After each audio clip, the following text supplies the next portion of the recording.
Scusate se interrompiamo qua e a nome del comitato dell'RMSI, gentili signori, un cordialissimo benvenuto alla nostra 10ª conferenza della nostra associazione. In particolare saluteremo da Berna la consigliera federale Viola Ammer, che sarebbe venuta molto volentieri in Ticino. Non siate delusi. Purtroppo le molto avverse condizioni meteorologiche hanno fatto sì che il suo volo da Agno, previsto per questo pomeriggio, abbia dovuto essere annullato, anche per questioni legate alle sicurezze di volo ovviamente. A causa di altri precedenti impegni, la consigliera federale non aveva modo di raggiungere il Ticino diversamente. La signora Amert, dispiaciuta di questo contrattempo, sarà comunque tra di noi. Abbiamo sganciato il piano B. Ed interverrà in collegamento diretto, tra una decina di minuti, dallo suo studio a Palazzo Federale come da programma. E naturalmente saluto il divisionario Alain Wittel, relatore nella seconda parte della conferenza. Vi ringraziamo tutti per il vostro interesse che da sempre attestate alle nostre manifestazioni e per aver aderito così numerosi al nostro invito all'odierna conferenza. Infatti, registriamo, non è sempre facile, il tutto esaurito. Salutiamo inoltre e con piacere i numerosi rappresentanti delle autorità e delle istituzioni oggi presenti, tra tutti gli onorevoli parlamentari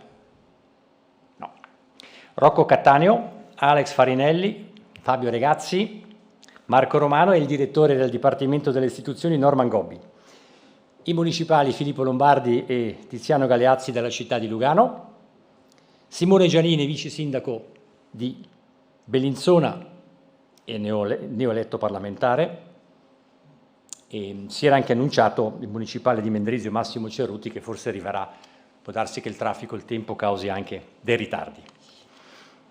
Saluto inoltre il comandante della Polizia Cantonale Matteo Cocchi, presidente della Società Svizzera di Ufficiali Dominic Knill. Ricordo a proposito che la Società Svizzera di Ufficiali terrà la sua prossima assemblea dei delegati il prossimo 9 di marzo 2024 a Lugano, qui nello stesso luogo, all'AC. Il presidente della Società Ticinese di Ufficiali, colonnello Stato Maggiore Generale Manuel Rigozzi, e il rappresentante del Dono Nazionale Svizzero, Thomas Wirz. Danke, das Hobbisch. Saluto il brigadiere Erich Steinhauser, sostituto del comandante divisione territoriale 3, Maurizio ha dovuto scusarsi. Diversi coloro che hanno dovuto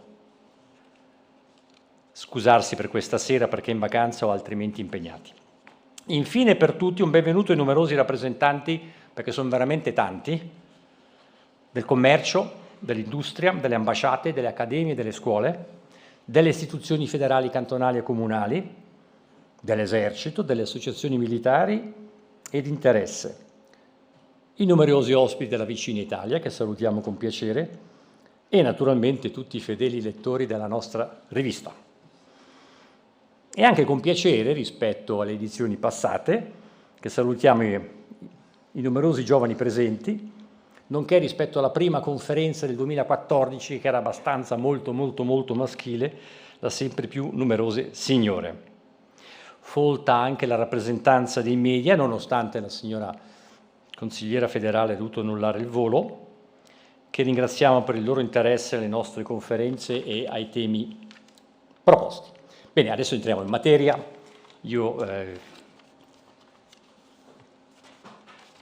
vi indirizzerò altri commenti più tardi e passo molto volentieri la parola al direttore del Dipartimento delle Istituzioni del Canton Ticino, onorevole Norman Gobbi, per un saluto. Prego, Norman.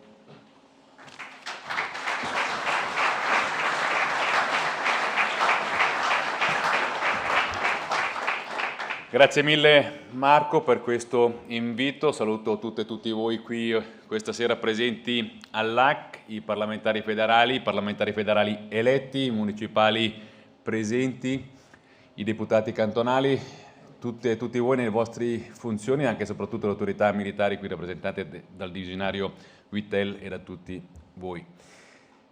Il tema della sicurezza è un tema che abbiamo dato per scontato, magari talvolta anche per superfluo, soprattutto se penso alla realtà economica abituata, sì, agli alti e bassi, ma comunque in una certa stabilità e crescita quasi lineare sugli anni con tutti i cambiamenti, ma da alcuni anni ci siamo resi conto, prima la crisi Covid, poi un conflitto in Europa, oggi dei conflitti tutto attorno all'Europa, dall'Asia centrale al Medio Oriente, al Nord Africa, che portano instabilità, e quindi il bene sicurezza è ritornato ad essere un bene primario, come lo è sempre stato, ma maggiormente riconosciuto come bene primario. Ed è quindi importante che anche in Svizzera Italiana, grazie alla rivista Militare, ringrazio Marco con il comitato e tutta la redazione per l'impegno che hanno nel diffondere comunque questo tema dal punto di vista di una rivista che esce regolarmente, ma poi anche i giornali e i media che le riprendono, importante da tematizzare. Lo ha fatto anche la Camera di Commercio qualche giorno fa, invitando il Capo dell'Esercito alla sua Assemblea Generale Ordinaria, e significa quindi che il tema della sicurezza è sempre più presente. Una volta il tema sicurezza era soprattutto nelle dimensioni che conosciamo, l'acqua, la terra e l'aria. Abbiamo sempre di più nuove dimensioni, quella cyber, che è diventata un luogo di vita, in cui tutti noi abbiamo un io digitale, in cui le nostre aziende operano regolarmente con noi o tra di loro, ma anche un ambito in cui la sicurezza è minacciata da chi utilizza l'ambito cyber per destabilizzare un paese. Pensate a una destabilizzazione della rete elettrica, sempre più interconnessa, sempre più con infrastrutture critiche collegate alla rete. Pensiamo ad avere il nostro telefonino, che è il nostro prospettivo di io che abbiamo di noi in tasca, che ci permette di essere connessi lavorativamente, emotivamente, socialmente, se tutto ciò dovesse fermarsi. Ma la quinta dimensione, oltre a quella cyber, è anche quella dell'informazione. Lo abbiamo visto già durante il conflitto in Ucraina, lo vediamo ancora di più oggi nel conflitto israelo-palestinese. Anche l'ambito dell'informazione ha bisogno di sicurezza, di fonti sicure di informazione, e questo evidentemente passa attraverso la qualità dei media, ma anche attraverso i servizi di informazione civili e militari che ci permettono di avere una visione corretta di cosa e chi ha operato, rispettivamente di quello che è lo stato delle cose, per poter valutare. Però diventa sempre più difficile, spesso siamo bombardati da diverse informazioni, non si capisce più chi è effettivamente la fonte più veritiera.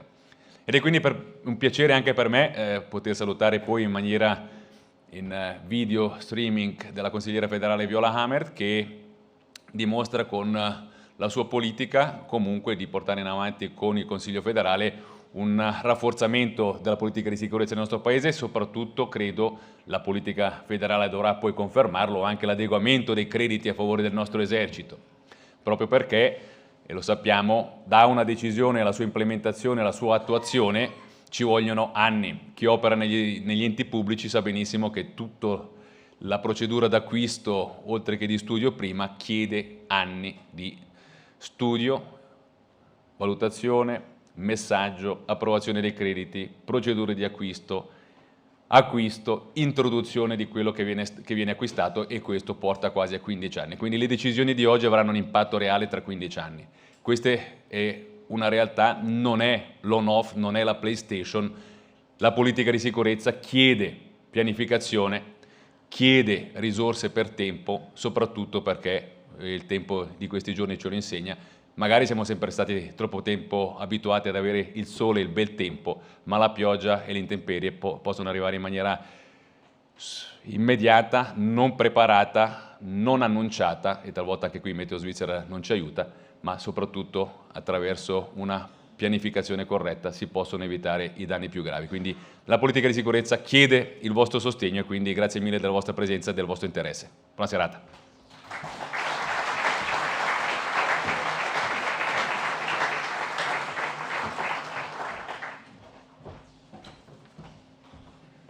Grazie mille Norman per il tuo, come sempre, importante intervento e anche per il tuo regolare sostegno. Passiamo ora alla prima parte della nostra conferenza.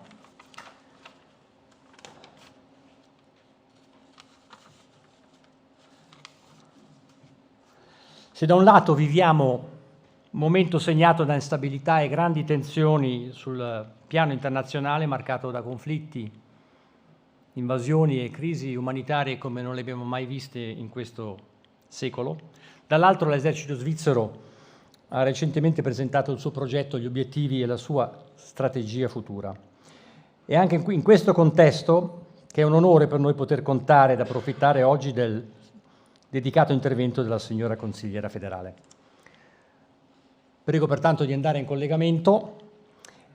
Saluto la signora consigliera federale e prego Giancarlo Dillena per la sua parte. Grazie.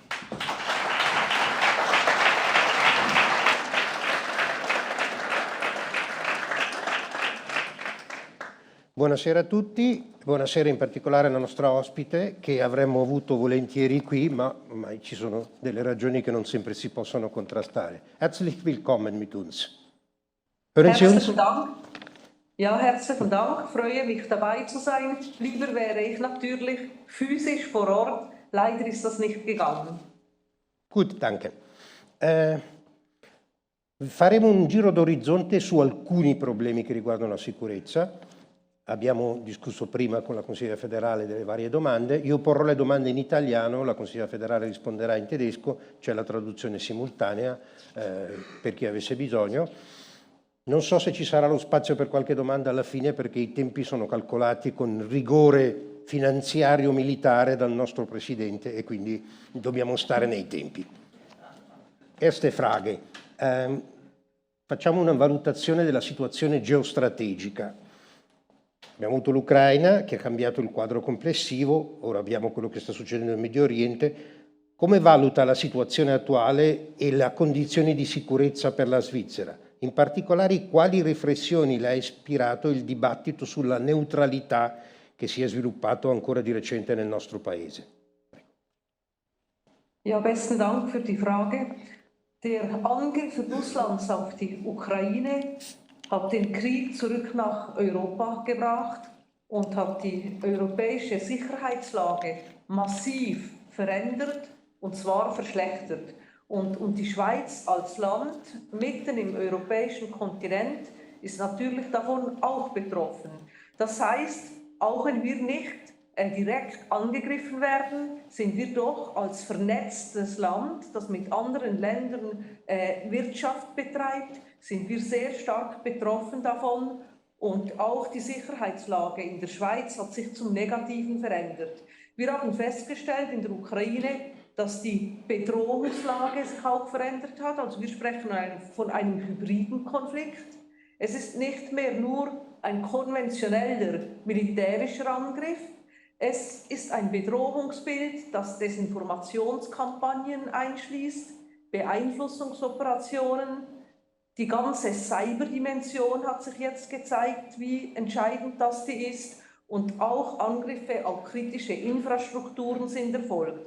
Und das zeigt uns, dass auch die Schweiz von einem Konflikt, der nicht direkt bei uns stattfindet, auch betroffen sein kann.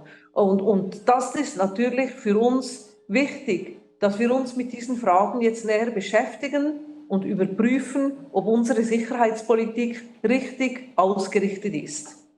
Danke.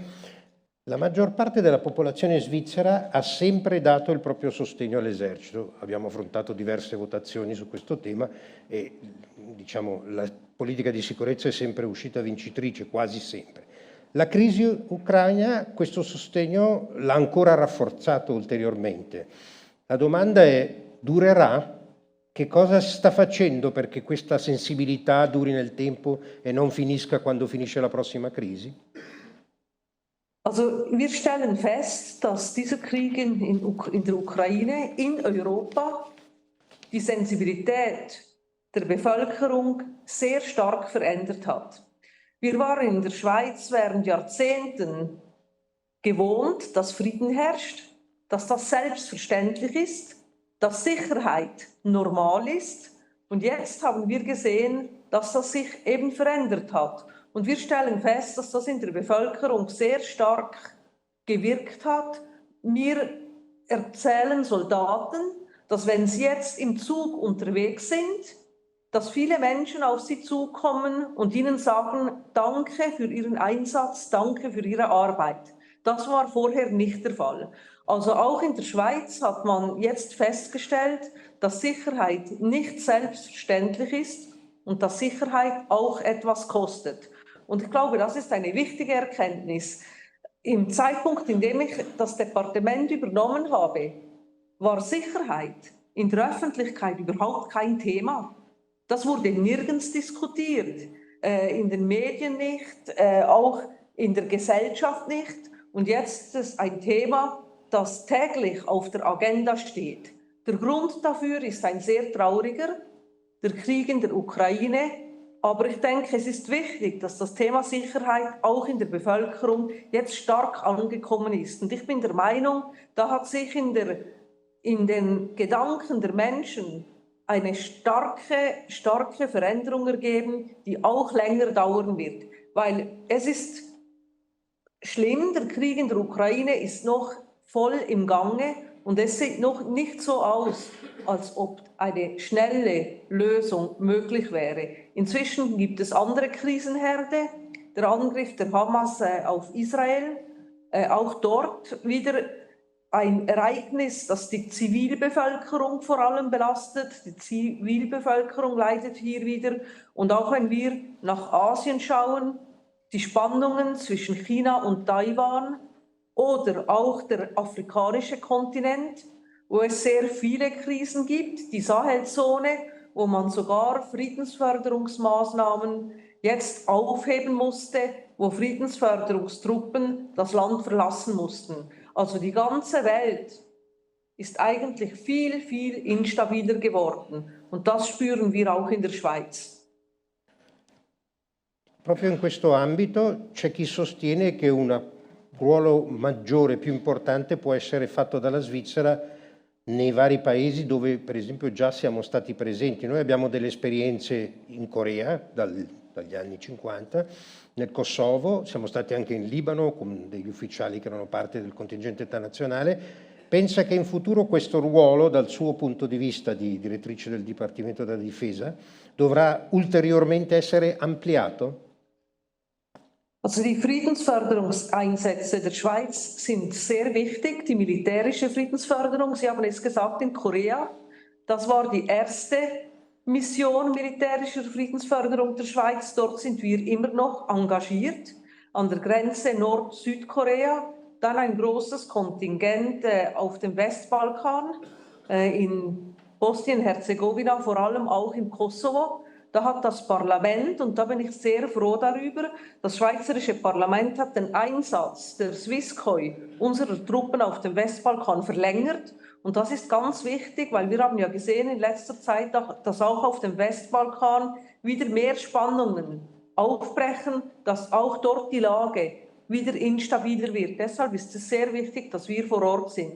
Wir haben auch Spezialisten in Afrika im Einsatz, wo vor allem die lokalen Behörden geschult werden, die Sicherheitsbehörden, wo wir auch humanitäre Minenräumung machen.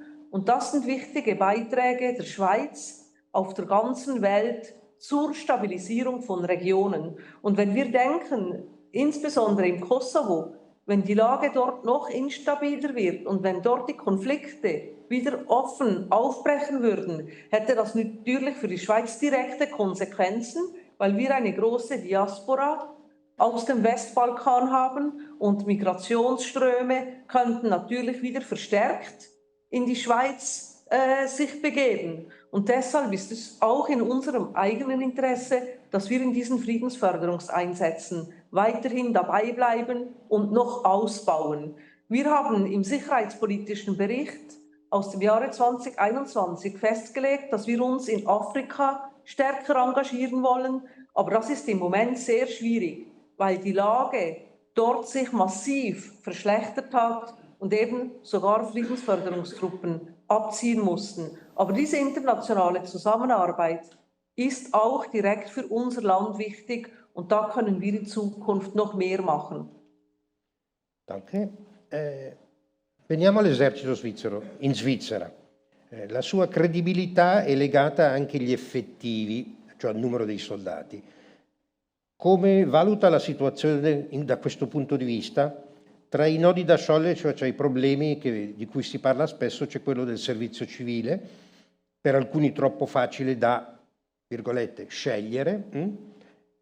In tendenza c'è anche una selezione che alcuni considerano eccessiva al momento del reclutamento. Quanti giovani non sono giudicati idonei perché per motivi psicologici non ben chiari, almeno al pubblico esterno. Poi c'è la questione dell'obbligo generale di servizio, che per il momento è stata messa da parte dal Parlamento, ma che potrebbe ritornare, perché in Europa si torna a parlare di questo. Quali sono le sue riflessioni sul servizio militare degli svizzeri per gli svizzeri? Ja, die Armee hat natürlich, wenn wir längerfristig schauen, ab circa Ende der 2020er Jahre ein Bestandesproblem. Das heißt, wir haben zu wenig Soldaten, um die Aufgaben zu erfüllen, die notwendig sind. Und deshalb sind wir daran, Überlegungen zu machen, wie wir das verbessern können. Einerseits, Sie haben es angesprochen, gibt es diese vielen Abgänge in den Zivildienst. Da haben wir auch Überlegungen gemacht. Es ist im Moment eine Zivildienstgesetzrevision in Arbeit im Departement meines Kollegen Guy Parmelin. Da wollen wir schauen, ob man nicht Zivildienstleistende auch beispielsweise für den Zivilschutz einsetzen kann. Das ist vorgesehen. Dann ist es natürlich auch wichtig, dass die Armee für junge Menschen attraktiv ist. Dass junge Menschen, die bereit sind, Militärdienst zu leisten, auch etwas für ihr ziviles Leben mitnehmen können und dort auch lernen können. Dass sie einen Beitrag für die Schweizer Bevölkerung und das Land leisten, aber auch selber etwas dabei lernen können. Und da haben wir viele Projekte, also beispielsweise gibt es Gutschriften für Weiterbildung. Es gibt die Möglichkeit, gewisse militärische Ausbildungen von der Universität anerkennen zu lassen, damit das auch im zivilen Leben den jungen Menschen etwas bringt. Und wir sind auch daran, zu überdenken, wie könnte man die Wiederholungskurse vielleicht anders gestalten, dass es für junge Menschen einfacher ist, auch den Beruf, wo sie auch stark gefordert sind, die Familie und den Armeedienst besser zu vereinbaren. Da läuft sehr viel in der Armee, dort wird viel gearbeitet und ich bin überzeugt, dass uns das etwas bringen wird. Und Sie haben auch die Diensttauglichkeit angesprochen. Da hat die Armee in den letzten Jahren bereits eine modulare, wenn ich das so sagen darf, Diensttauglichkeit eingeführt.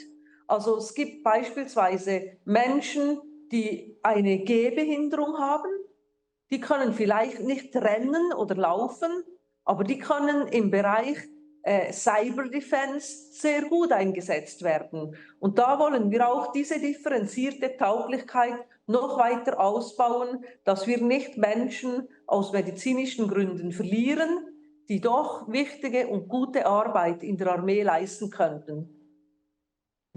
A proposito di effettivi, c'è anche un certo gruppo di persone che fa servizio militare, che sono svizzeri di recente, cioè sono da poco diventati svizzeri. Da un lato spesso sono i più svizzeri degli svizzeri, sono molto, si sind stolz Schweizer zu werden.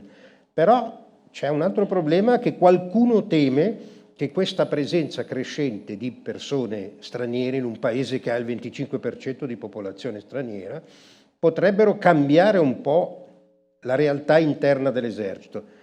Lei ricorderà il dibattito sulla possibilità di avere degli imam nell'esercito svizzero, perché ci sono delle reclute di soldati di religione musulmana.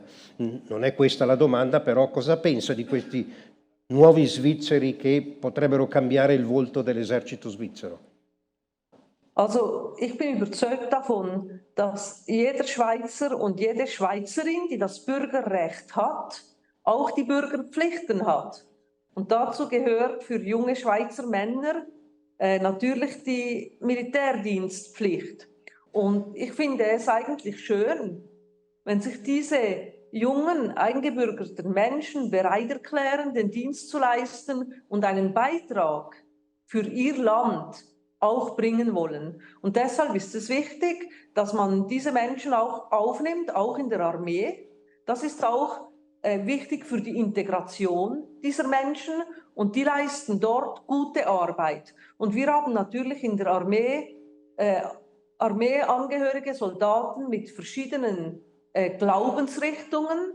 Es gibt jüdische Soldaten, es gibt musulmanische Soldaten, katholisch, reformiert oder solche ohne irgendwelche Glaubensrichtung. Und die müssen wir alle mitnehmen. Und deshalb ist auch die Armeeseelsorge sehr darum bemüht, hier alle Menschen aufzunehmen und eine gute Zusammenarbeit, ein gutes Zusammenleben all dieser verschiedenen Richtungen zu garantieren. Das ist eine große und eine wichtige Aufgabe. Aber ich bin um jeden jungen Menschen froh, der bereit ist, den Militärdienst zu leisten und sich hier einsetzt. Grazie. Posso aggiungere una piccola nota personale. Una volta ho fatto un dibattito su questo tema e il mio interlocutore, che era assolutamente contrario alla presenza di imam nell'esercito svizzero, non sapeva che l'esercito degli Stati Uniti e l'esercito britannico hanno decine di imam, oltre che di rabbini, eccetera. Quindi è un po', non è così semplice come si rappresenta il mondo della Svizzera. Prossima domanda. La credibilità della difesa dipende anche dall'equipaggiamento. Qui ci sono molti militari, sono sensibili a questo tema. Si sono fatti di recente dei passi importanti, ma c'è chi ritiene che siamo ancora lontani da un esercito veramente ben equipaggiato e in grado di rispondere con efficacia ad una possibile aggressione ohne sofort zur Tür der NATO zu klopfen. Also, wie ist die Rüstung für unsere Armee? Die Ausrüstung, habe ich richtig verstanden? Ja. Ja, also wir in den letzten Jahrzehnten wurde natürlich auf dem Buckel der Armee sehr viel gespart. Alle anderen Bereiche des Bundes sind stärker gewachsen als die Ausgaben für die Armee. Und deshalb haben wir natürlich jetzt einen Nachholbedarf. Wir müssen bei der Ausrüstung der Soldatinnen und Soldaten mehr machen und das Parlament hat uns ja auch jetzt ein höheres Budget zur Verfügung gestellt. Und so haben wir die Möglichkeit, die Ausrüstungslücken, die entstanden sind, jetzt schneller zu schließen, als das ursprünglich der Fall gewesen wäre. C'è un altro settore nel quale ci sono dei segnali di allarme. Il servizio delle attività informative della Confederazione ha indicato che fra le minacce accresciute vi è l'attività di spionaggio, in particolare legata alla Svizzera come sede di organizzazioni internazionali, Ginevra, eccetera. Che cosa significa questo in concreto? Ci sono dei nuovi effettivi pericoli, ci sono dei segnali che dicono che siamo più minacciati di ieri?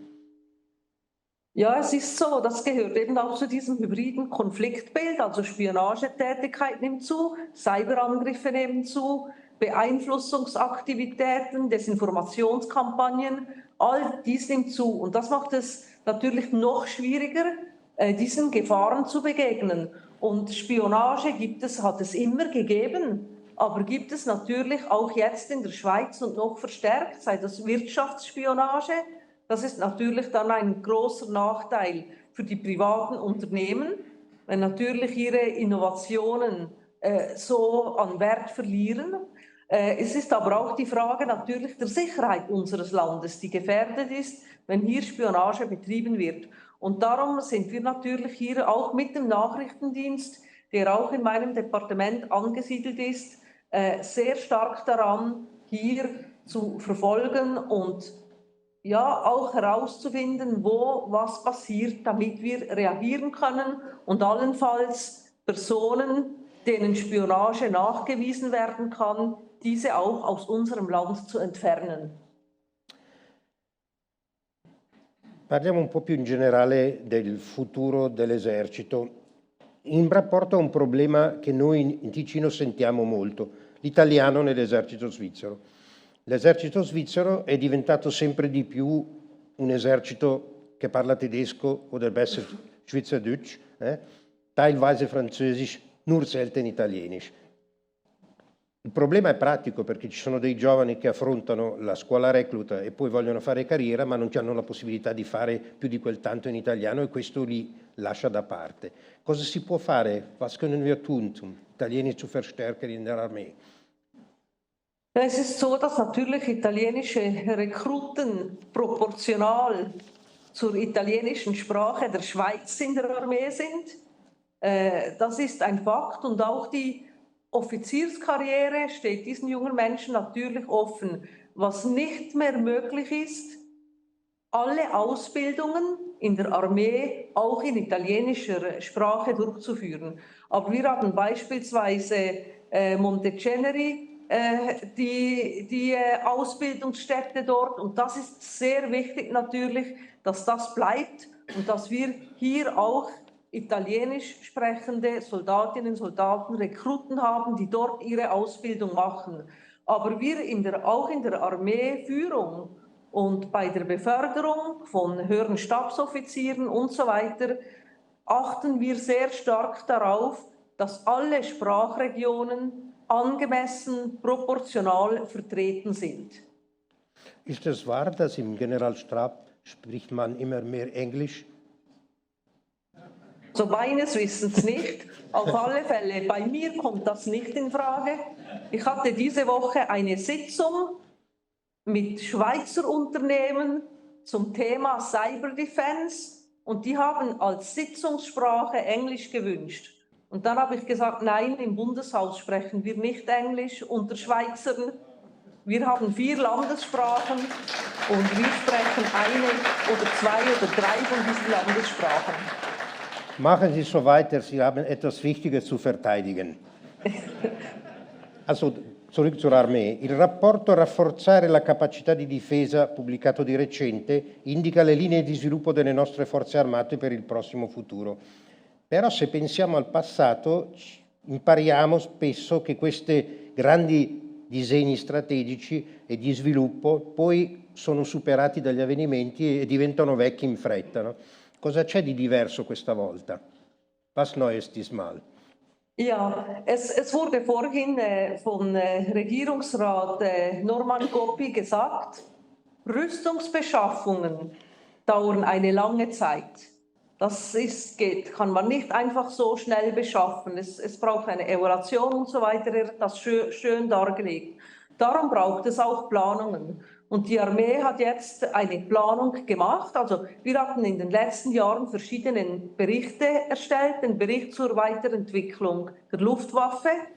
Da waren die Kampfflugzeuge F-35A, die Bevölkerung Gott sei Dank angenommen hat, den Kauf dieser Kampfflugzeuge und auch der Bodenluftverteidigung. Wir hatten den Bericht zur Weiterentwicklung der Bodentruppen und den Bericht zur Entwicklung der Cybertruppen.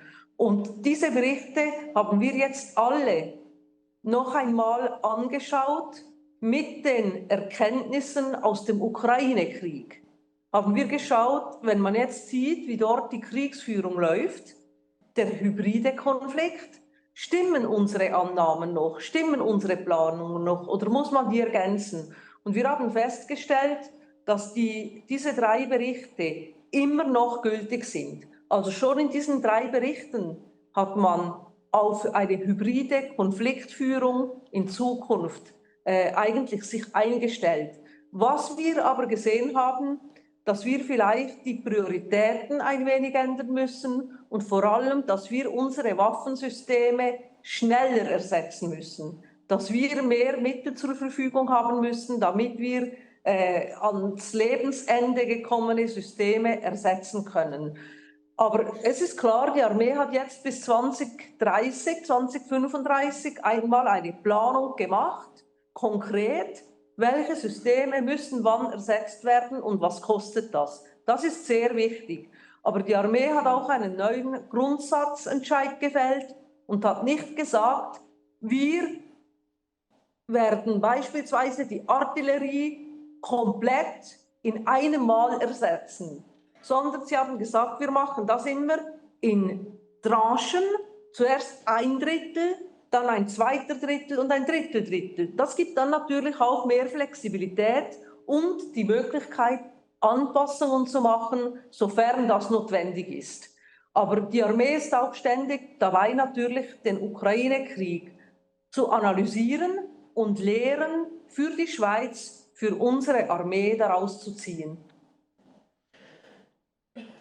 Ho una penultima domanda e riguarda un problema che lei ha avuto di recente. Parliamo del segretariato di Stato alla politica di sicurezza. Non gli chiederò il nome del nuovo segretario o della nuova segretaria di Stato, le chiederò però che cosa farà il nuovo segretario o la nuova segretaria di Stato, cioè cosa serve questa nuova struttura.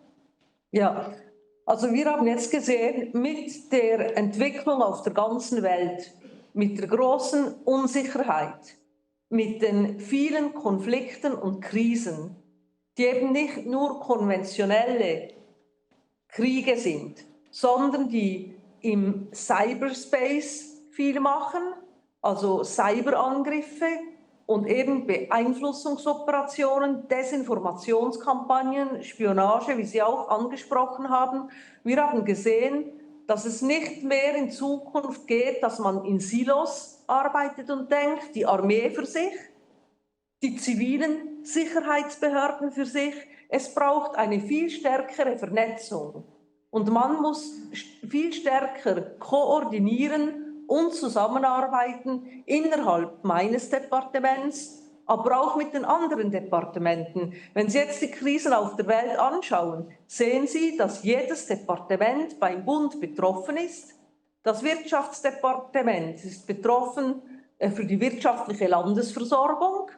Das Departement des Innern, wenn ich nur an die Medikamentensicherheit denke, das Finanzdepartement mit dem Grenzwachtkorps, mit Kosten, die entstehen, das Außendepartement, selbstverständlich die Außenpolitik, das UVEC, das Umwelt-, Verkehrs- und Energiedepartement, Energiesicherheit. Was passiert, wenn unsere kritischen Infrastrukturen angegriffen werden oder in Nachbarländern, wenn wir keine Energie mehr beziehen können? All das braucht eine stärkere Kooperation. Und das braucht eine verstärkte Kooperation zwischen zivil und militärisch. Und die Idee des Staatssekretariats ist in keinem Fall die Armee zu schwächen oder den militärischen Pfeiler zu schwächen. Im Gegenteil, wir wollen zivil stärken und das gibt insgesamt eine Verbesserung der Situation. Vor allem diese Koordination und auch Antizipation, was noch geschehen könnte, das ist die Aufgabe des Staatssekretariats. Grazie. Vorrei riservarle un'ultima domanda che non abbiamo concordato in precedenza, però le chiedo un'opinione personale. Welche sind Ihre Gefühle und Ihre Gedanken vis-à-vis der Krise, wir erleben jetzt in Nahost? Und das ist eine alte Geschichte, die kommt wieder, die kein Ende hat. Aber es gibt noch einen Krieg, wir haben das gesagt, in Ukraine.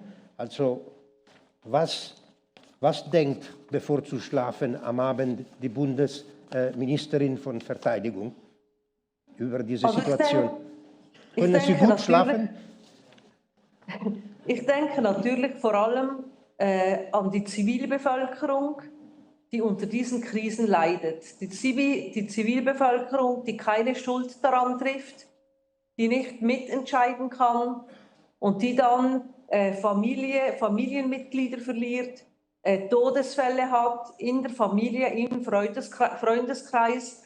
Und das Leid, das die Zivilbevölkerung jetzt in Israel, im Gazastreifen erlebt, in der Ukraine erlebt, in Bergkarabach erlebt, in Armenien, auch dort gibt es eine Krise. Das ist eigentlich das, was mich am meisten belastet. Dass unschuldige Menschen, Kinder, junge Frauen, Männer den Preis für diese Machtkämpfe bezahlen müssen. Ich danke Ihnen, Frau Bundesrätin. Das war sehr wichtig, was Sie am Ende gesagt haben, aber alle Informationen waren sehr interessant. Ich würde vorschlagen, jetzt weiter mit dem Abend zu gehen. Keine Diskussionen mit dem Publikum, weil wir haben Übersetzungsprobleme. Herzlichen Dank.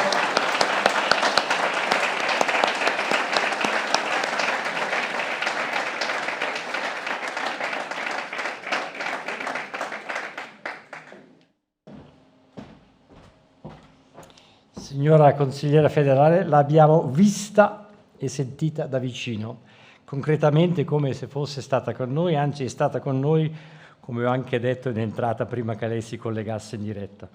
Un sentito ringraziamento a lei, grazie anche a Giancarlo Dillena per l'intervista, la moderazione e l'intervista. Le auguriamo, signora consigliera federale, buon lavoro e tanto successo per le numerose sfide che affronterà col suo Dipartimento, col Consiglio federale, con il Parlamento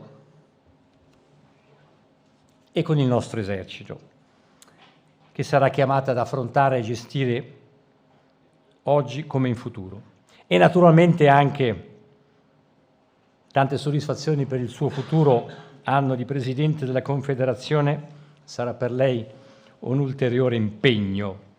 Da parte nostra, come ringraziamento a Giancarlo, una gran pacca sulle spalle, le manderemo, è già in posta, piano B, il suo esercito li forma, i suoi soldati, un francobollo del 1939 dedicato al servizio attivo della allora Brigata Montagna 9 ticinese e raffigurante la Madonna del Sasso. Grazie mille consigliere federale, buona serata e tanto successo. Grazie Giancarlo.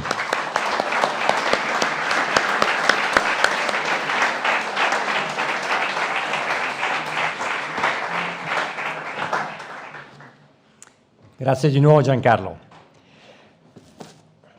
Bene, sempre mantenendo i tempi, ho tagliato anche all'inizio perché è più importante quello che segue, e con piacere che tra un po' passerò la parola al divisionario Alain Wittel, capo progetto Comando Cyber e futuro capo dello Stato Maggiore dell'istruzione operativa dal 1° di gennaio. Il divisionario Wittel ci ha già onorato in passato in Ticino con una sua relazione in occasione dell'assemblea della Società Ticinese degli Ufficiali, dove ci illustrò allora il progetto Sviluppo Futuro dell'Esercito nel 2012, era a Chiasso, Alain? Sì. E tra l'altro come associazione, come ARMSI, toccammo, anche se molto tangenzialmente, il tema della tua relazione di stasera durante la conferenza del 2015, la minaccia cyber oggi. Da allora sono passati 8 anni, ma come ci spiegherai in verità, molti di più. Abbiamo anche potuto leggere una tua anteprima sul tema, senza entrare nel tema che ci presenterai, attraverso la tua intervista apparsa sul Corriere del Ticino venerdì scorso a cura di Moreno Bernasconi. Bene, passiamo al dunque. Alain, il podio è tuo.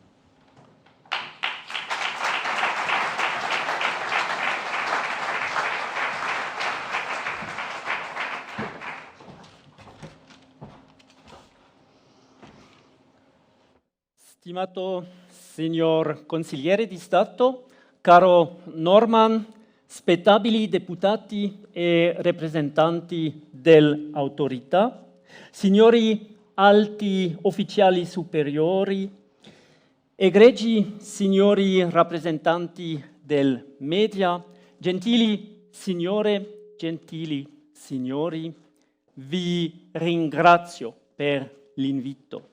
È per me un vero piacere e sono molto onorato di essere qui con voi per presentarvi le ultime novità, nonché le sfide che ci aspettano in futuro nel progetto Comando Cyber. Mesdames, Messieurs, c'est un énorme plaisir de me trouver devant vous ce soir. Un grand merci, Marco, de ton invitation. Un clic et je peux démarrer, c'est ce que tu m'avais dit. Merci beaucoup. J'aimerais articuler mon propos ce soir en 3 temps. Tout d'abord, vous donner un tour d'horizon de l'environnement dans lequel nous nous trouvons. Deuxièmement, vous présenter ce que nous voulons faire avec ce commandement cyber. Et troisièmement, vous présenter quels sont les défis qui se présentent à nous. Tout d'abord, donc, le contexte dans lequel nous nous trouvons. Et les gens qui sont exprimés ici, aussi bien le conseiller d'État Gobi que notre chef a bien montré l'importance d'un contexte qui est en développement permanent. Et je crois que nous pouvons parler d'un monde qui se trouve dans une polycrise. Et j'ai l'impression que le spectre des couleurs ne contient pas suffisamment justement de couleurs pour montrer ces différentes facettes qui vont bien entendu de la guerre en Ukraine, on en a parlé, de cette nouvelle guerre d'octobre en 2023 en Israël, sans parler de Corona qui quelque part n'est pas complètement disparu, des problèmes financiers, énergétiques, etc. Donc un monde vraiment en mouvement, et je peux vous recommander ici la lecture du rapport de politique de sécurité qui a été publié cette année et qui, à mes yeux, à la page 52, en tout cas dans la version en allemand, met très clairement quels sont les défis qui se présentent à nous. Vous le voyez, un monde qui devient de moins en moins global, avec une influence de moins en moins importante de la société occidentale, et surtout un monde qui est de moins en moins démocratique. Et je crois que ceci, nous, en tant que nation démocratique, ça doit nous interpeller.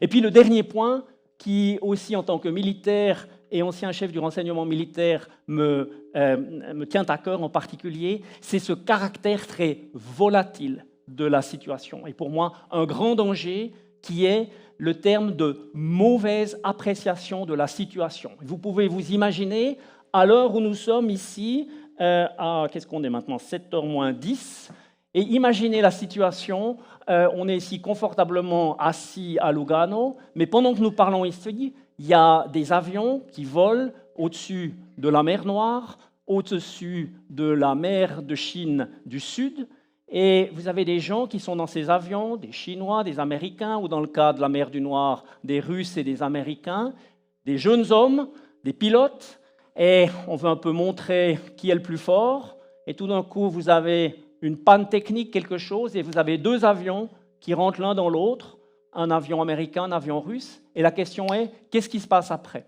Qu'est-ce qui se passe après?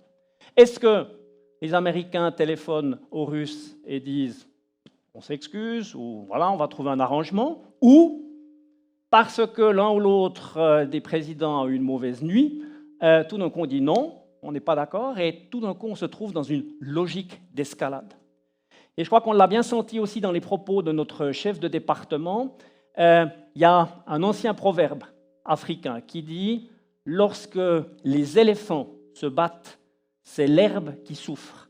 Et je crois que c'est tout à fait important ici que nous prenions très à cœur notre défense et notre capacité justement de faire face ici à cette situation dans le cadre d'une crise multiple. Et dans le monde qui est le nôtre en 2023, il y a encore un autre aspect qui nous accompagne et qui est absolument révolutionnaire, c'est le monde digital finalement. Et le conseiller d'État l'a dit, on a vraiment nos téléphones ici qui nous accompagnent en permanence. Et ça signifie que ce monde digital qui est entièrement créé par l'être humain, parce qu'il n'existe pas en réalité, il est absolument critique pour notre vie. Il est de plus en plus critique pour notre vie d'individu. Bien entendu, on arrive à respirer, on arrive à manger. La question est, combien de temps est-ce que vraiment on a à manger si la connectivité n'est plus là? Voyez le point que je veux faire. Pour l'entreprise, pour un canton, pour la Confédération, pour notre armée. Et l'importance de cette connectivité est telle qu'elle en devient la première ligne de défense, et de l'existence et du fonctionnement de ce monde digital, finalement, dépend notre capacité d'agir et donc notre capacité à manœuvrer. Et la guerre d'Ukraine nous a montré très clairement ce rôle clé, ce rôle fondamental de cette dimension digitale. Et ceci aussi bien à l'échelon stratégique que jusqu'à l'échelon tactique. Et ici, un exemple. Je suis persuadé que vous avez tous vu cette image du président Zelensky. Président Zelensky, 2 jours après l'attaque du 24 février d'il y a 2 ans, qui se trouve avec ses conseillers sur une place dans la nuit à Kiev. Et qu'est-ce qu'il fait? Qu'est-ce qu'il fait Zelensky? Zelensky, comme acteur, ça aide, n'est-ce pas? Il fait une vidéo, n'est-ce pas? Et il se met là, et il parle, et il dit 3 choses. Il dit, première chose, je suis là. Deuxième chose, nous sommes là. Troisième chose, nous restons là. Plus simple comme message, il n'y a pas. Par contre, la force de ce message, mesdames et messieurs, la force de ce message, ce n'est pas seulement dans les mots qu'il a dit, mais le fait que son portable était connecté à un réseau. Ces mots n'ont pas simplement résonné sur la place dans laquelle ils se trouvaient, mais ont été multipliés à travers l'ensemble de l'Ukraine et à travers l'ensemble du monde.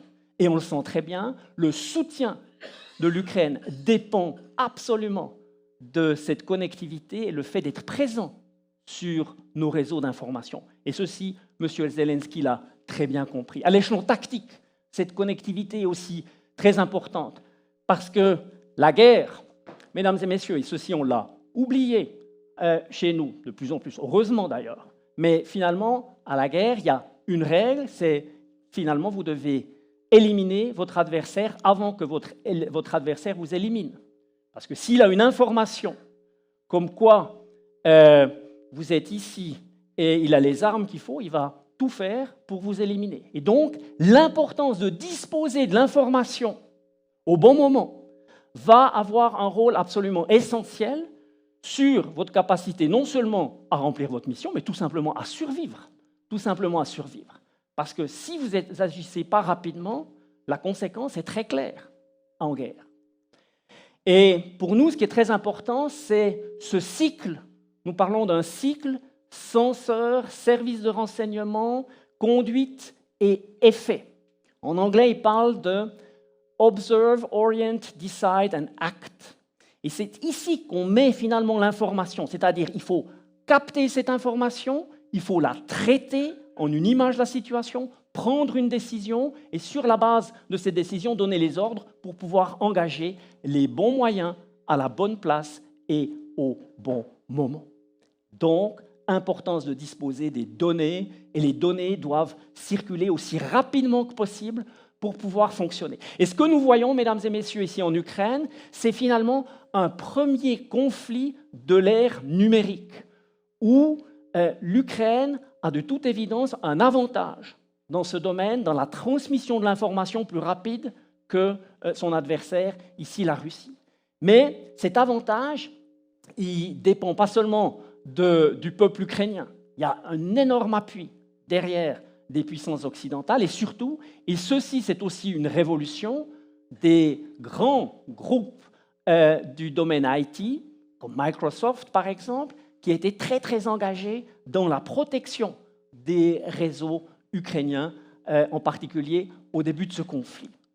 Et donc ce qui est tout à fait essentiel ici, et ce que nous montre ce conflit, c'est qu'une armée qui est privée de connectivité, finalement elle fait 3 pas en arrière et elle revient au XXe siècle avec des courriers, avec des papiers qu'on se transmet et qui n'a aucune chance par rapport à une armée numérisée. Autrement formulé, quels sont les enseignements ?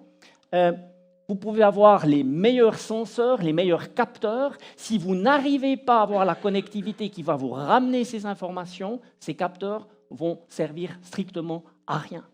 Un deuxième exemple que l'on voit de cette guerre en Ukraine, l'importance de la défense aérienne face à la menace croissante qui vient des drones, des missiles de croisière. Et là aussi, cette défense aérienne, elle dépend d'un très haut degré de connectivité afin de pouvoir agir très rapidement contre des cibles évoluant dans l'air à grande vitesse.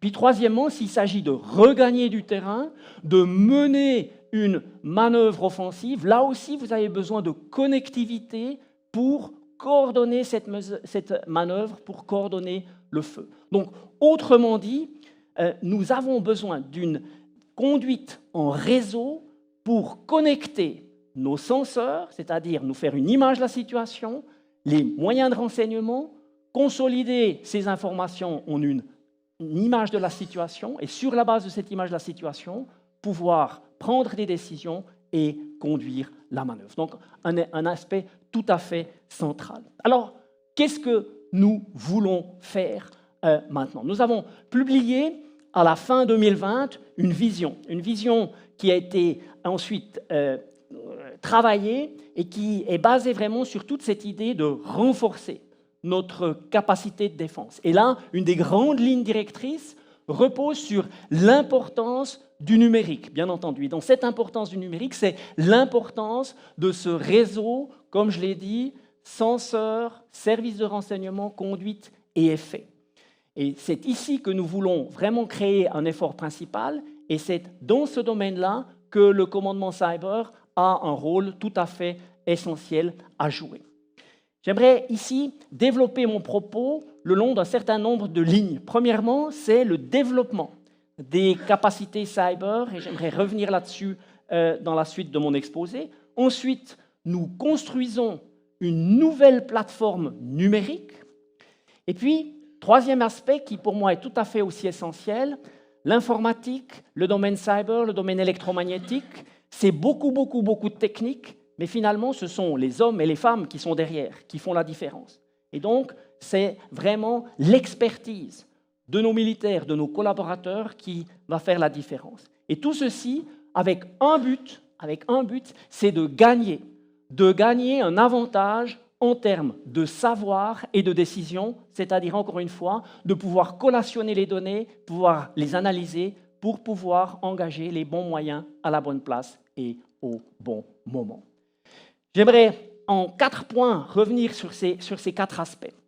Premièrement, sur ce commandement cyber. Ce commandement cyber, pour moi, c'était une date très importante, le 18 mars de l'année dernière. Le 18 mars, ça a été la date où le Conseil d'État, qui était le Conseil des États, qui était la dernière chambre à se prononcer sur la réforme de la loi sur l'administration, sur l'armée et l'administration militaire, a sanctionné finalement le texte de la nouvelle organisation de l'armée. Et vous le voyez tout d'un coup, l'articulation de l'armée qui prévoit, à partir du 1er janvier 2024, d'avoir un commandement cyber. Et pour moi et toute mon équipe, c'était tout à fait essentiel parce qu'on partait d'un concept, faites quelque chose, vous le connaissez très bien au niveau militaire, et avec la décision du Parlement, bien entendu, là, on avait la force de la loi qui était là.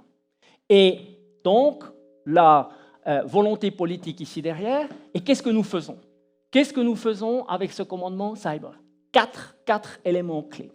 Premièrement, et ce n'est pas une surprise, il s'agit d'assurer la sécurité de notre infrastructure informatique critique, c'est-à-dire de garantir justement que ce cycle renseignement, senseur, renseignement, conduite et effet soit garanti. Un deuxième aspect qui est tout à fait essentiel, c'est de pouvoir tirer profit des avantages de la numérisation, c'est-à-dire de pouvoir traiter les données que nous avons à disposition, les collationner en une image compréhensive de la situation et ensuite les distribuer pour pouvoir donner à nos commandants justement cet avantage en termes de savoir et de décision. Et ça signifie là derrière, il faut des centres de calcul, il faut de l'intelligence artificielle, il faut des réseaux qui soient sous forme physique ou à travers l'espace électromagnétique pour donner cette supériorité en termes de savoir et de décision à nos commandants. Et puis, troisième élément, c'est de disposer de la liberté de manœuvre. Vous le savez, la liberté de manœuvre, c'est un élément absolument clé des principes du combat et nous devons avoir la liberté de manœuvre aussi bien dans l'espace électromagnétique que dans l'espace cyber. C'est-à-dire, si nécessaire, d'être capable de pouvoir intervenir en brouillant l'espace électromagnétique ou en entrant dans des systèmes informatiques adverses. Et puis, quatrième élément, il est absolument essentiel de pouvoir suivre l'état de la situation 24 heures sur 24, 365 jours par an sur ce qui se passe dans notre espace cyber et dans l'espace électromagnétique qui l'accompagne.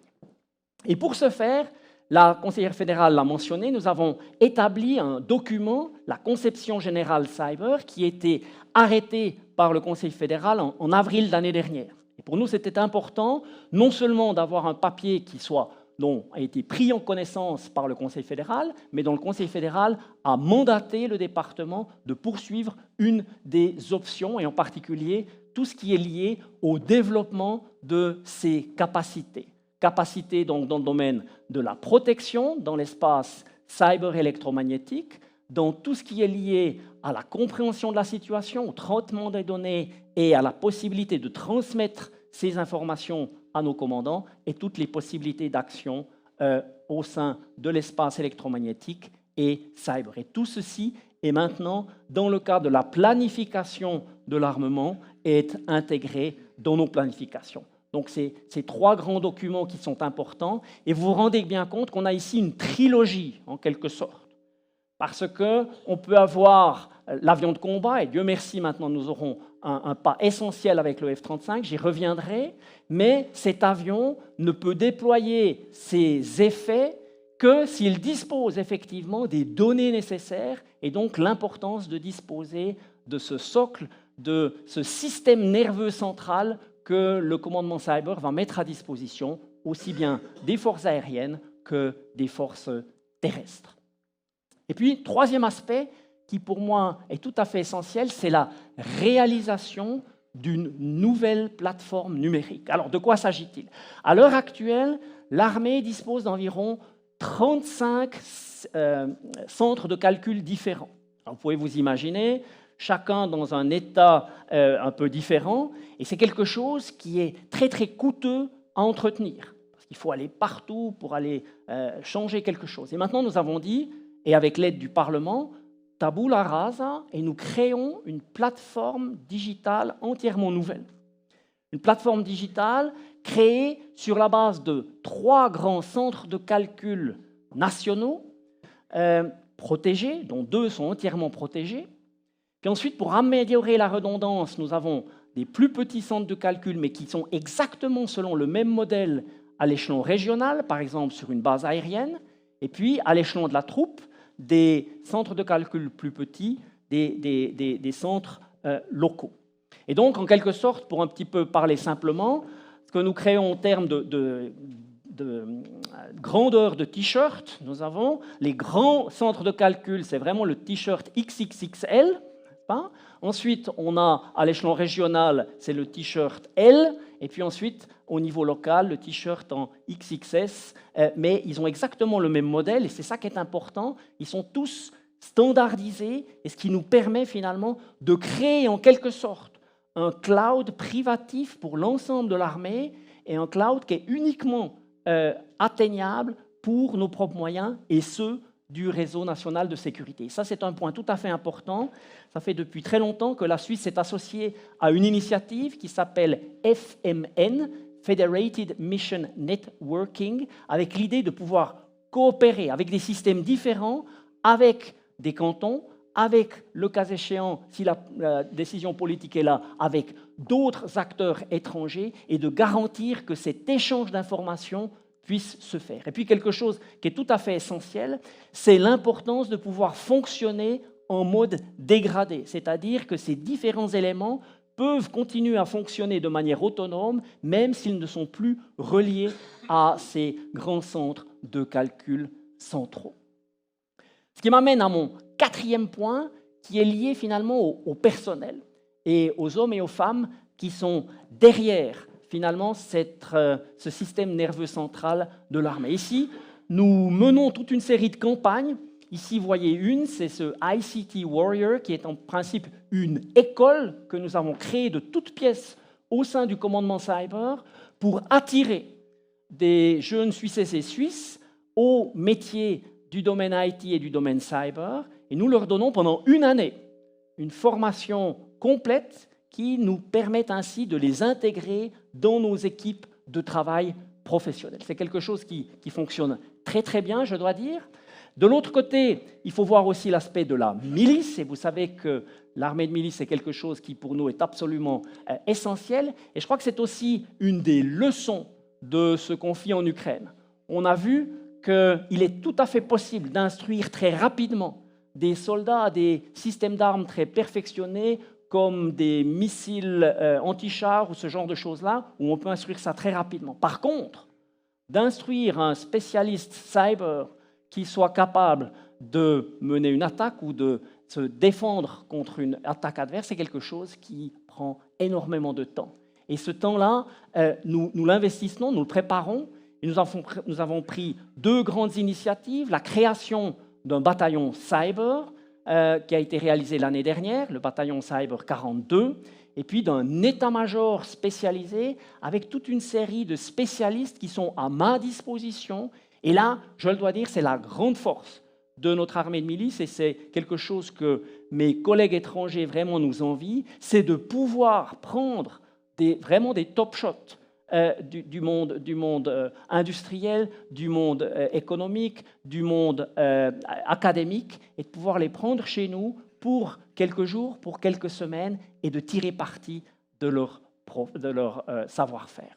Et puis nous avons 2 autres initiatives sur lesquelles j'aimerais être un tout petit peu plus détaillé. C'est l'école de recrues cyber et le stage de formation préliminaire cyber. Tout d'abord, cette école de recrues, ce stage de formation cyber, il se développe en 2 phases. Il y a une première phase, cette phase de sélection qui dure 6 semaines. Et là, elle se fait à travers n'importe quelle école de recrues en Suisse. C'est-à-dire qu'on peut entrer comme artilleur, comme fantassin, comme soldat de char. Et puis ceux qui ont un intérêt pour le domaine de l'informatique peuvent, dans le cadre de la sélection 1, s'annoncer et suivre un test sur un ordinateur. Et ce test, il est construit de manière à ce que vous n'arrivez pas à réussir. Mais c'est-à-dire que le degré de difficulté vient de plus en plus élevé. Et ça nous permet très rapidement de voir quel est le potentiel de ces jeunes. Puis ensuite, il y a la sélection 2, c'est-à-dire que nous retenons de tous ceux qui sont intéressants pour nous, environ 200 que nous prenons physiquement chez nous et nous faisons tout un examen sur leur capacité à travailler en groupe. Parce que ça ne nous sert à rien d'avoir simplement des gens qui sont uniquement dans leur bulle. Ils doivent être capables de travailler en équipe. Puis après vient bien entendu toute la dimension liée à la sécurité, puisqu'on ne va pas donner des armes cyber, entre guillemets, à n'importe qui. Donc il y a tout un examen là derrière. Puis ensuite, sur cette base-là, nous allons prendre 20 qui vont suivre ce cours de formation avec une instruction de base.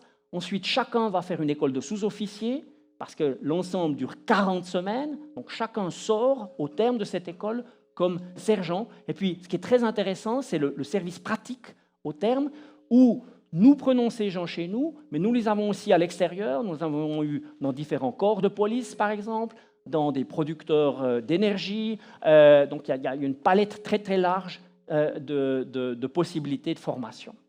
Donc, quelque chose de très important pour nous, pour alimenter le savoir-faire en matière cyber. Et vous voyez ici, c'est quand même une formation assez conséquente qui est reconnue après dans le monde civil, c'est-à-dire que les gens qui sortent de ce cours, de ce service pratique, ils n'ont absolument aucun souci à se faire pour leur profession. Ils ont toute une série d'offres qui sont faites. Et puis, la deuxième initiative, et là, je dois dire, on a un petit peu pris l'idée de sphère, du concept des forces aériennes, où il s'agit de tirer avec l'instruction aéronautique préparatoire, et on a repris cette même idée, et ici de faire une instruction cyber préparatoire. Et l'idée, c'est d'attirer des talents, des hommes, des femmes, à l'âge de 16 ans, et de leur dire, pourquoi pas vous engager dans le domaine cyber. Et ce que nous faisons, nous offrons, à partir d'une première phase où on contrôle un peu les gens qui viennent se mettre ici, différentes phases de formation. Vous voyez, on devient d'abord Explorer, après on devient Defender, après on devient Operator, et ensuite on part directement dans cette école de recrues cyber. Et ça nous permet d'élever le niveau au début de l'école de recrues, et donc de pouvoir disposer de recrues qui disposent exactement de la formation dont nous avons besoin.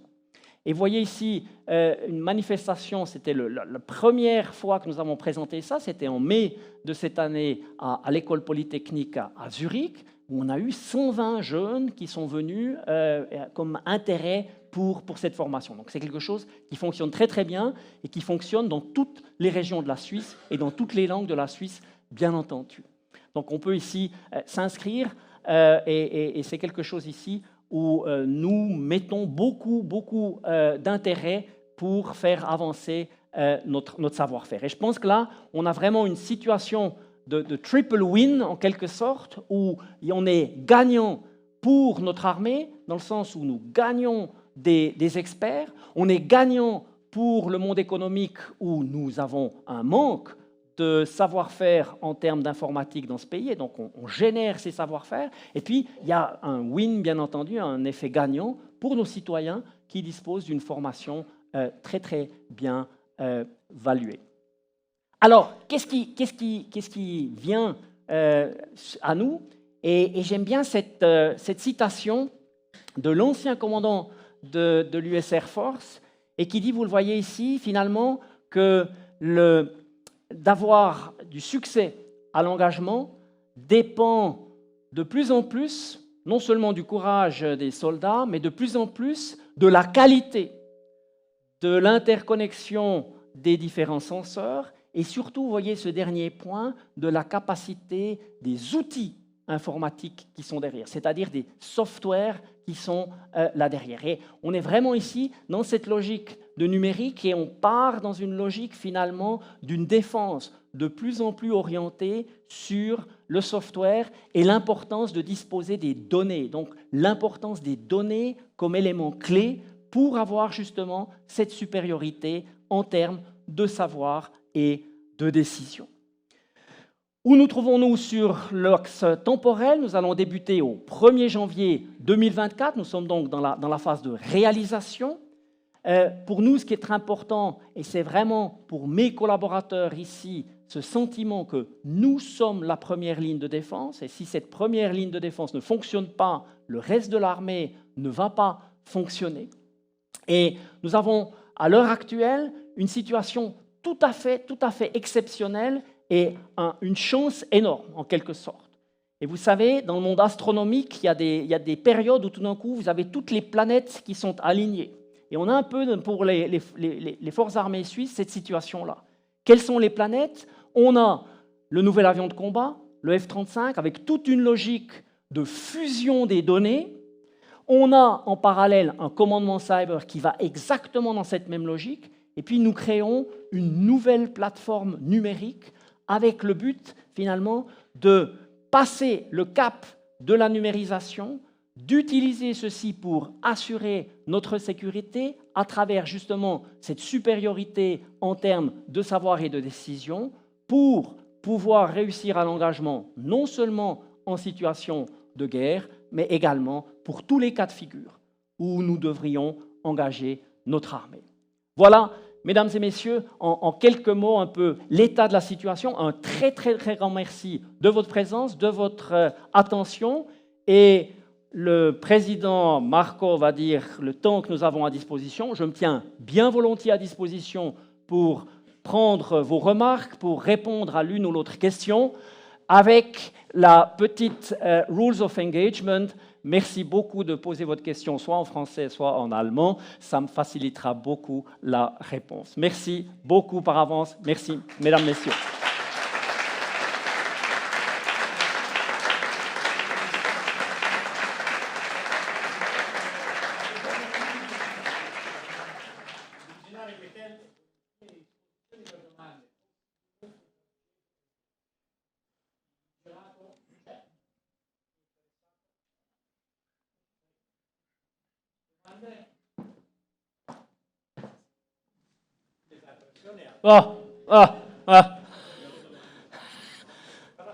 Monsieur le conseiller d'État.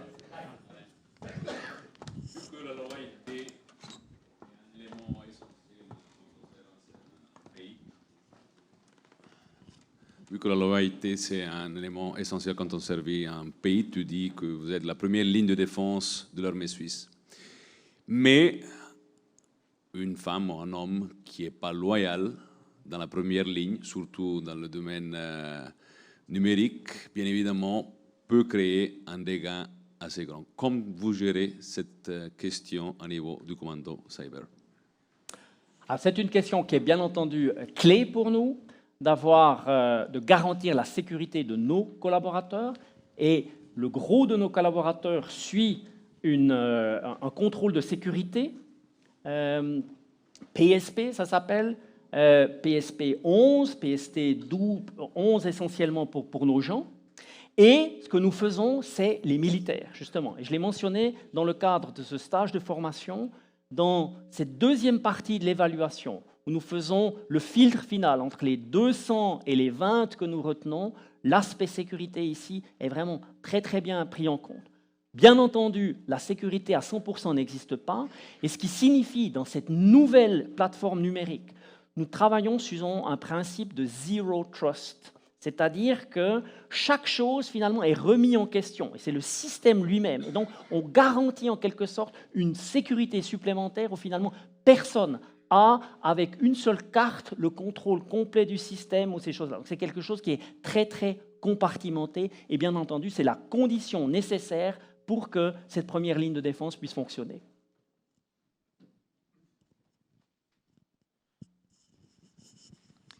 Oui, bonsoir. Vous avez cité dans votre exposé l'intelligence artificielle. À quel degré et de quelle façon vous entendez l'utiliser? Parce que je crois que intelligence artificielle et armée, c'est quelque chose qui donne peut-être les frissons dans le dos de beaucoup de personnes. Merci. Bien volontiers. Donc, l'intelligence artificielle, c'est quelque chose que nous utilisons pour, en particulier dans le domaine du renseignement, où il s'agit de la grande masse de données que nous recevons, par exemple d'images de drones que nous recevons, c'est de pouvoir les passer à travers un filtre et de pouvoir analyser très rapidement est-ce qu'il s'agit d'un véhicule de combat ou simplement d'un véhicule commun. Et ce genre de filtre nous cherchons, où par exemple nous captons des communications et de pouvoir ensuite très rapidement pouvoir reconnaître avec des mots-clés qu'est-ce qui est important ou qu'est-ce qui n'est pas important.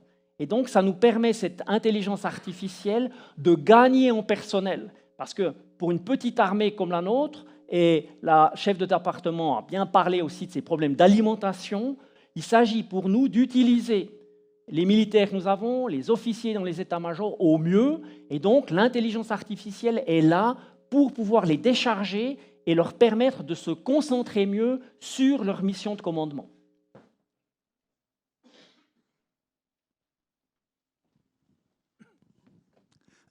Bonsoir, visionnaire. De quelle façon votre système cybernétique dépend de la collaboration de systèmes cybernétiques d'autres armées ou d'autres alliances? Et dans quelle façon, dans le futur, on pourrait dépendre de ces organisations pour avoir tous les renseignements qui peuvent nous servir? C'est une question tout à fait importante. C'est la raison pour laquelle nous avons décidé de créer une nouvelle plateforme numérique que nous exploitons de manière indépendante. C'est-à-dire que l'ensemble est sous contrôle militaire suisse.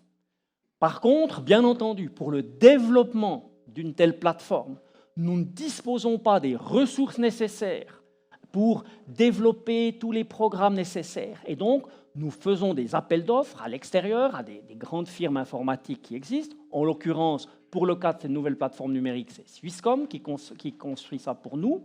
Par contre, ce que nous faisons, bien entendu, nous contrôlons de manière très très précise ce que nous achetons jusqu'à ce pour le mettre ensuite sur cette plateforme. Mais ce qui est important, cette exploitation, nous faisons nous-mêmes et nous contrôlons de manière très très serrée les points d'entrée dans cette nouvelle plateforme numérique. Donc, réponse à votre question, nous avons des dépendances par rapport à l'industrie, mais nous contrôlons ceci.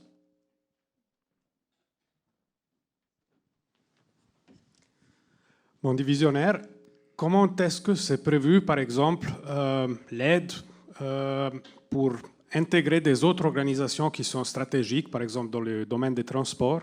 Je pense à Skyguide, le CFF, des autres entreprises qui maintenant sont civiles, mais qui sont importantes pour le fonctionnement de tout le réseau de sécurité en cas de crise. Alors, dans le domaine cyber, c'est le même principe que nous trouvons dans le domaine du génie, de l'aide en cas de catastrophe, le principe de la subsidiarité. Et ma première mission, c'est d'assurer le fonctionnement de l'infrastructure informatique critique de l'armée. Et le dimensionnement de mon organisation, elle est pour ceci.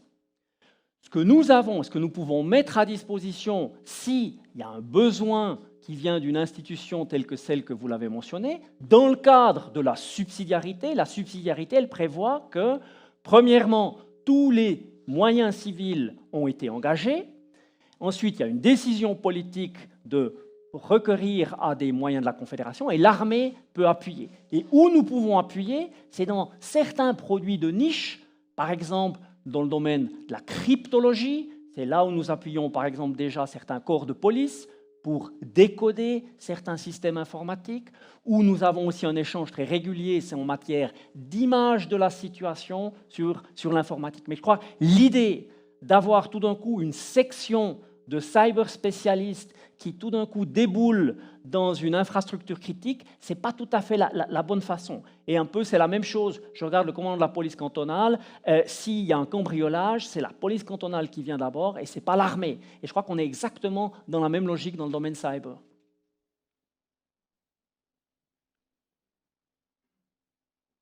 Ah, le président de la Société suisse des officiers. Dominique, bitte. J'ai compris que le commandement cyber traite beaucoup de données, de données délicates, secrets, et on a parlé de menaces extérieures. Mais qui contrôle le commandement cyber à l'interne?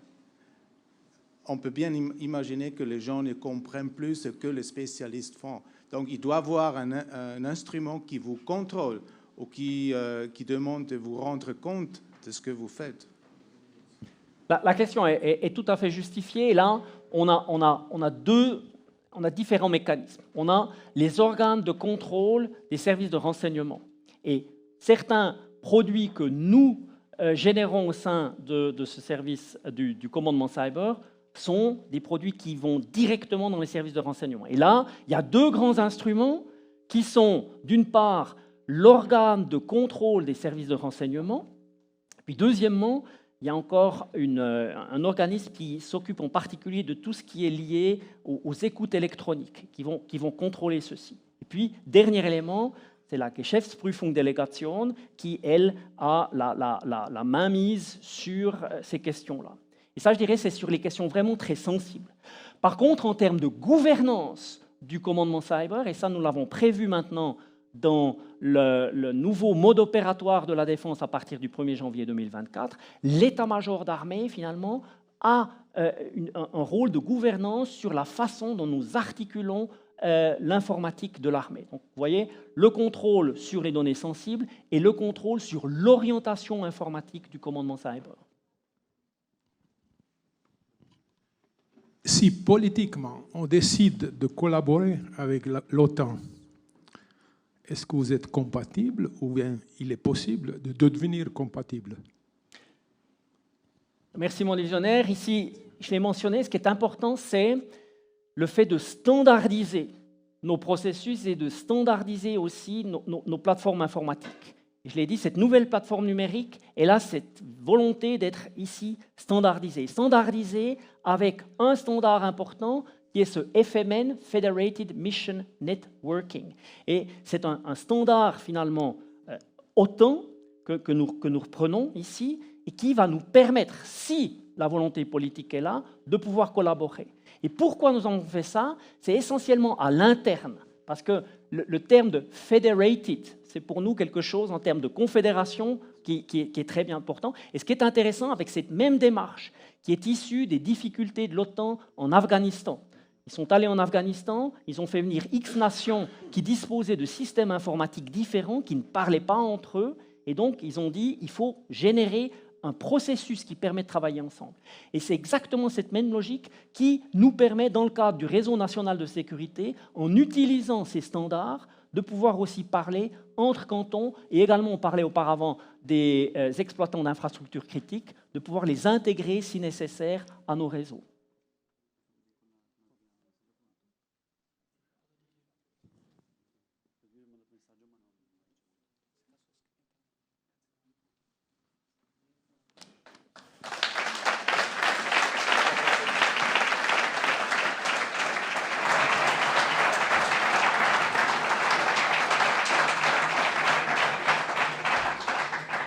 Mi avete anticipato, avete fatto bene. Un grande complimento al divisionario Alain Huitel per la sua molto interessante presentazione e relazione. c'è un grande lavoro dietro, noi ci conosciamo da diversi anni, per le domande che hai apertamente risposto e per tutta l'intelligenza e lo sforzo che mettete in questa componente che penso stasera più tardi abbiamo capito tutti. Non si tratta di una sfida come forse siamo abituati a definire, ma di qualcosa sicuramente di molto più importante. Tutto questo nell'insieme anche del nostro paese, del nostro sistema di milizia e della nostra difesa. Ringraziandoti tantissimo per la tua molto interessante relazione, ti auguriamo un buon lavoro, un buon successo, anche dal 1° di gennaio nella tua ulteriore funzione. Da parte del Comitato RMSI un piccolo presente, è una mappetta con dentro un paio di sorprese, non ci sono virus, però c'è anche dentro, visto che la signora consigliera federale ha ricevuto un francobollo del 39 raffigurante il servizio attivo, questa volta torniamo nel centro della Svizzera, no, è un francobollo del 1940 per la Bundeswehr Sammlung. Und du sammelst ja auch Daten. Grazie. Grazie mille Marco, grazie. Merci beaucoup.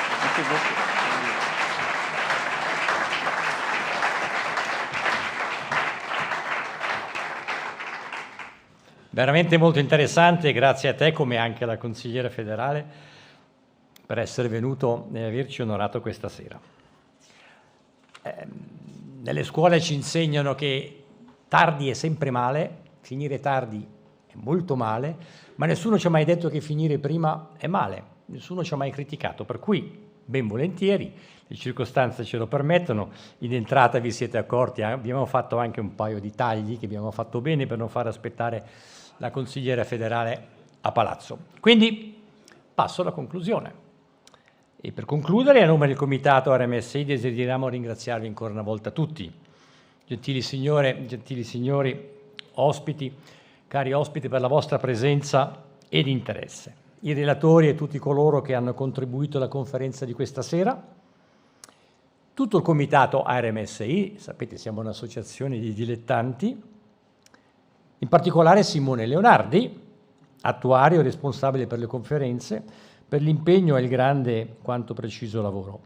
È giusto che venga ricordato.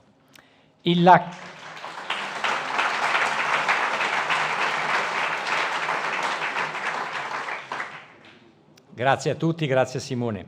Il LAC è la città di Lugano per l'ospitalità e il sostegno e vi diamo già sin d'ora appuntamento per la prossima conferenza RMSI martedì 15 ottobre 2024, ve la annotate, sarà la nostra 11ª conferenza, sempre qua al LAC. Tra gli altri presenteremo ufficialmente nella prima parte un importante libro, una prima nel suo insieme, risultato di numerosi approfondimenti sia di natura storica ma anche su temi di stretta attualità, dal titolo La milizia al servizio del Paese.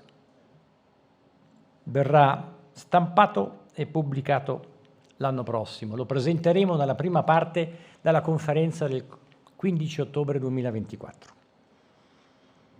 Nella seconda parte non mancheranno altre sorprese, nuovi temi di attualità. Avremo tra gli altri l'onore di ospitare, anche perché appartiene un po' al concetto, alla milizia, al servizio del Paese, a delle discussioni, presentazioni che abbiamo potuto beneficiare questa sera. Nella seconda parte come ospite d'onore e come relatore ci sarà il comandante di corpo Hans-Peter Walzer, che oltre a dirigere il comando dell'istruzione è pure l'alto responsabile della prontezza e dell'istruzione, oltre che sostituto del capo dell'esercito. Avevo detto che finire prima non è mai un difetto, per cui ne approfitto. Non ci resta altro che invitarvi allo standing dinner che si tiene adesso nella hall del LAC. Potete anche scendere a sinistra e poi dalle scale, visto che i lift sono solo 2. Da parte del Comitato RMSI, buona serata, buon appetito, buona conviviale, arrivederci l'anno prossimo. Grazie.